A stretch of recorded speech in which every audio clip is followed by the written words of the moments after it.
এই যে বাংলাদেশি দাদারা, আমাদের গোমাতাকে আপনারা কিনে নিন না দাদারা, দয়া করি, কৃপা করি, অনুরোধ করি, আপনাদের মধ্যে ঠ্যাং ধরে বলছি দাদা, কৃপা করি আমাদের গোমাতাকে আপনারা কিনে নিয়ে ওই পুকুর করি কুরবানি দিয়ে দিন না দাদা। একটা কথা শোন, তোদের গরু আমরা এই বাংলাদেশের মুসলমান তো নেবই না, আমাদের পশ্চিমবঙ্গে যে মুসলমানরা আছে আমাদের মুসলমান বাইরেও নিবি না, কারণ তোদের গোমাতা 14 বছর বয়স না হলে কুরবানি দেওয়া যাবি না। তোদের এই গোমাতা করে কি, ওই যে সুবিন্দু আছে না, ওই হুমন্দির পাশাতে দেখা। সালাপে ফালতু কথা বলবে না, সালাপে মানুষটাই খুব খারাপ। এই গোমাতা হচ্ছে খাওয়ার জিনিস, এটা কি পিছন দিয়ে নোয়ার জিনিস নাকি? এই দাদা, এই তোরা দুজন কিন্তু বহুত হারামজাদা আছে বুঝছিস।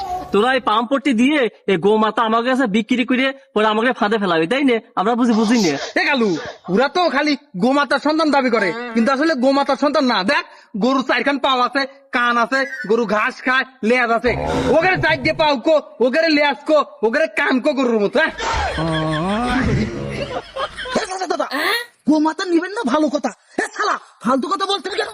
এটা শোন, তোদের এই গরু আমরা তো কিনবো না, কিনবোই না। আর আমাদের পশ্চিমবঙ্গ মুসলমান বাইরে আছে, ওখানে কব কি উট, দুম্বা, খাসি এইগুলি কুরবানি দে, গরু মরু কুরবানি দেওয়ার এবছর দরকার নাই। দেখো নে তোরা গরুটা বেশিস কার কাছে? এই গরুগুলা গরু তো না, তো গোমাতা বাড়ি দিলে পূজা করে গা কাজে লাগবে না। আমরা পুজো করব, পুজো করতে পারলু না, ওদের কাছে বেসলুম না, তাতে কি আমাদের সমস্যা আছে রে? আমাদের দাদা ওই যে ছবিন্দু আছে না, ওই ছবিন্দু দাদার কাছে আমাদের গোমাতাকে কুকুত করে দিয়ে আসবো, সুন্দর করে কুচকুচ করে কেটে পিগিট করে অন্য দেশে পুকুত করে রপ্তানি করে দিবে, আমাদের যাতে একটু ব্যবসাও হবে, আর 2-3 বাটি রেখে দেবে ছবিন্দু দাদা যাতে কেটে কুটে সুন্দর করে খেতে পারে। তবু ছাড়া তোদের কাছে বেচবই না।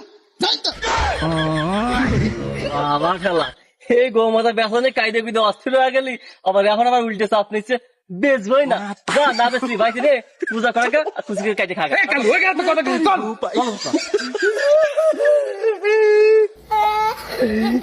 রে ভাবলু মুসলমান দাদারা যাতে আমাদের গোমাতাকে না কেনে, এখন দেখতেছি ওই পরের জন্য খাল কাটলে সে খালে নিজেদেরই পড়তে হয়।